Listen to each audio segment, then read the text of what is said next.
Ok, on est reparti les gars, on est reparti avec la deuxième vidéo. Mannequin Mara a été harcelé pour avoir posé avec ses poils au ventre. Combini. Alors, ce qui s'est passé, c'est que j'ai osé poser pour une marque en maillot de bain et j'ai gardé mes poils au ventre. Ces poils dégueux au-dessus du maillot. Prochaine étape, retour à la nature. Arrêtons les brosses à dents, arrêtons le dentifrice et ayons nos dents pourries. Le rapport. Et du coup, je tombe sur la photo, je vois les commentaires. On a tout type d'insultes. Bon, c'est allé du « Oh, c'est dégueulasse, c'est immonde, etc. etc. » Un petit classique. Ew, come on. Blair. À c'est un homme, c'est un singe, Chewbacca, etc. etc. On me l'avait jamais faite et j'adore l'originalité, donc c'est vraiment top, 10 sur 10. Je l'ai pas. C'est bien, au moins, elle a réussi sa prestation, attirer l'attention, ça fonctionne, vous voyez. Attirer l'attention et puis faire passer ça pour un message féministe, j'espère qu'elle va pas nous jouer la carte. Hein. Elle va quand même pas nous faire croire que c'était totalement à but... tu vois, c'était vraiment pour le féminisme. Non, mais pas à nous. C'était attirer l'attention quand même, le but premier. Et choquer. Donc quand tu choques, ne te plains pas. Tu as eu l'attention que tu mérites. Tu as ton interview sur Combini. Je ne viens pas nous jouer la carte de la féministe. Hein. Juste, c'est la seule chose que je vais demander dans ce reportage. C'est pas d'hypocrisie à ce niveau-là. Hein. Pas mal vécu cette fois-ci, mais j'aurais pu mal le vivre il y a 5-10 ans, quand j'étais attendez, encore mannequin. C'est pas celle qui était venue se plaindre du mannequinat? Hein? En ayant accepté l'argent et ensuite elle s'est plainte plus tard, après avoir fini sa carrière, que c'est un milieu vraiment, ils sont méchants, ils sont... Après avoir récupéré plusieurs milliers d'euros chaque mois, elle vient se plaindre à la fin de sa carrière comme quoi le mannequinat c'est mauvais, c'est pas bien. Et pourtant, pendant tout ça, elle a pu profiter. C'était elle, les gars. C'était elle, hein, je crois. On avait fait... Oui, c'était ça, je pense. Je pense que c'était elle.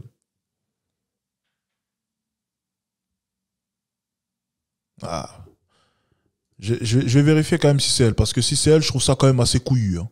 Je la trouve quand même assez couillu. Alors...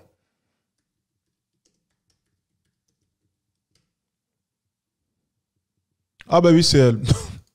Voilà. Voilà, elle est là. Le mannequinat, c'est du trafic d'humains. Trafic d'humains, mais pendant tout ce temps. C'est pour ça que ce genre de personnes-là, faut écouter leurs paroles vraiment avec une certaine retenue. Trafic d'humains, elle a critiqué le mannequinat. Mais la question qu'il faut lui poser, c'est pendant toutes ces années, tu as mangé l'argent de ce milieu en sachant éperdument qu'il était cruel et que c'était un trafic d'humains. Tu as profité de ce système et maintenant tu viens t'en plaindre. Je trouve ça quand même assez audacieux. Et maintenant, elle vient en interview en sachant éperdument qu'elle va attirer l'attention avec cette photo et j'espère vraiment que c'est pas le cas, parce que si elle nous sort la carte du patriarcat féministe ou je ne sais quoi, ça va barder les gars. Parce que là, on a eu notre lot de mauvaise foi ce matin. Heureusement, on a écouté Thaïs juste avant. Ça m'a permis d'être apaisé. Vraiment, vous voyez, je suis apaisé après avoir écouté ma reine du Nord. Je suis apaisé. Quand j'étais jeune, c'était vraiment une source de complexe. Je me suis épilée cette partie-là. Je me suis épilée le corps entier. Je me suis fait mal à m'épiler. J'ai fait même du laser parce que j'en pouvais plus, parce qu'on m'a forcé aussi au mannequinat. Enfin, le mannequinat, c'est un métier qui te casse petit à petit sur tout.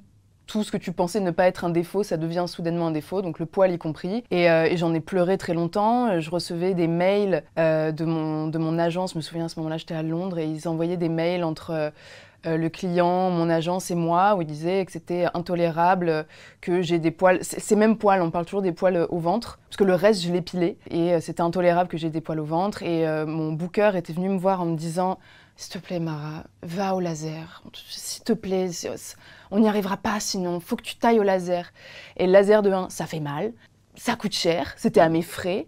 Et je me suis dit, mais pourquoi vouloir me changer à ce point? J'ai pas envie de le faire, je sais pas pourquoi j'ai pas envie, même si ça... Pourquoi vouloir me changer à ce point? Dans un milieu où tu travailles avec ton physique. Ce serait comme se pointer à la pré-saison au basket avec 5 kilos en trop. On te demande de les perdre. Mais pourquoi vouloir me changer? Enfin, est-ce que vous vous rendez... C'est incroyable. C'est incroyable. C'est incroyable. Est-ce qu'elle se rend compte de la débilité de ce qu'elle vient de dire? Pourquoi vouloir te changer autant? Tu travailles avec ton corps, justement. Ouais, mais non, mais justement, non, mais on n'est pas au McDo, hein, tu viens pas comme tu es. Non, c'est ton corps, c'est ton gagne-pain. Donc, tu dois en prendre soin. Et en prendre soin, ça passe par leur vision des choses. Parce que c'est ton employeur, c'est eux qui prennent les photos, c'est les agences qui prennent les photos, c'est les boîtes qui prennent les photos. Et forcément, ils veulent une certaine image. C'est ton travail et tu le savais au moment où tu as signé ton premier contrat. Tu le savais que tu allais devoir faire des sacrifices, devoir être coiffé par des coiffeuses du coup et ne pas savoir quelle coiffure est-ce que tu porteras. Les vêtements, on va te les dicter. C'est comme ça. Le maquillage, on va te le faire. Alors ne viens pas faire l'innocente sur les poils. Je trouve ça quand même incroyable. On va regarder ta silhouette, que tu ne prennes pas trop de poids. Et ça, tu le sais avant même de commencer. Ne viens pas nous faire croire qu'en acceptant tes premiers euros, tu ne savais pas qu'il allait falloir s'épiler. Si le milieu ne te plaisait pas, et je l'ai dit dans l'ancienne vidéo, pourquoi t'es-tu lancé dedans? Pour l'argent. Donc, assume-en les conséquences. Tu as accepté d'être un objet. C'est tout à ton honneur. Mais ne viens pas t'en plaindre devant la caméra. Ça me complexe, j'ai pas envie de m'altérer le corps comme ça. Je me détestais littéralement. Et aujourd'hui, j'ai fait un travail et ça m'a honnêtement fait rire. Ce qui a fait que maintenant je m'en fous, le point de départ, le déclic, ça a été d'arrêter le mannequinat. Parce que mine de rien, je pense que, ayant eu déjà des complexes, quand on va dans le mannequinat, ces complexes sont exacerbés, quels qu'ils soient. Et quand j'ai arrêté, je me suis empêchée de m'épiler parce que j'avais plus de shoots récurrents. Et en tout cas, les shoots que je faisais, c'était moi qui décidais. Et en fait, j'ai pris goût au fait que ce soit moi qui décide. Il n'y a plus personne pour me dire ça tu l'enlèves, ça c'est pas beau, ça c'est c'est moche, c'est moi qui décide. Et ça m'a fait un bien fou et aujourd'hui je suis contente d'être arrivée à ce point où j'en suis même pas fière. Je fais pas un étendard du poil, mais je m'en fous. Si c'est là, c'est là, et si j'ai envie que ce soit plus là, c'est plus là. Et c'est important aujourd'hui qu'on dédramatise le poil, quoi. Un truc qui nous sert, qui est là pour une raison, qui est naturelle, que l'on ne choisit pas. Enfin, c'est normal, c'est comme le fait d'avoir 2 bras, 2 jambes. On a des poils, on est des êtres humains. Et tout en bas, ils font le même pour femmes. Encore une fois. J'aime bien le commentaire, c'est pour faire le buzz. On est d'accord. Corrélation, poil égale homme. Bah là, bienvenue dans le patriarcat, c'est-à-dire que dans la société actuelle, le poil, sur une femme, hein, parce qu'on ne parle pas du poil masculin.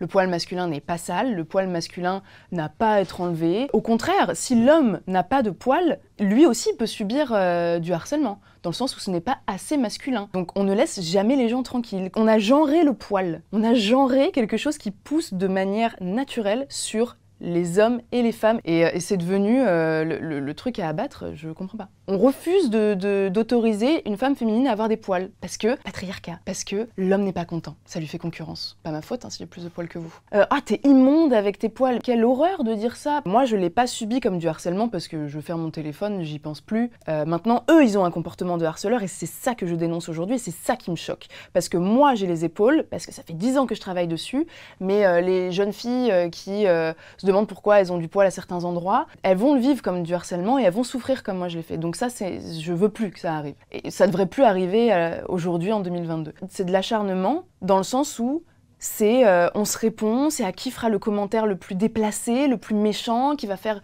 le plus rire les autres, et ça devient un combat de gladiateurs, de qui dira la plus grosse dinguerie, et c'est grave et ça me fait peur. Ils sont responsables du mal-être des autres, et ce n'est pas de la liberté d'expression que d'humilier quelqu'un. Aujourd'hui, les gens ils sont obsédés avec le fait de donner leur avis. Je suis au regret de vous l'annoncer, mais on s'en fout.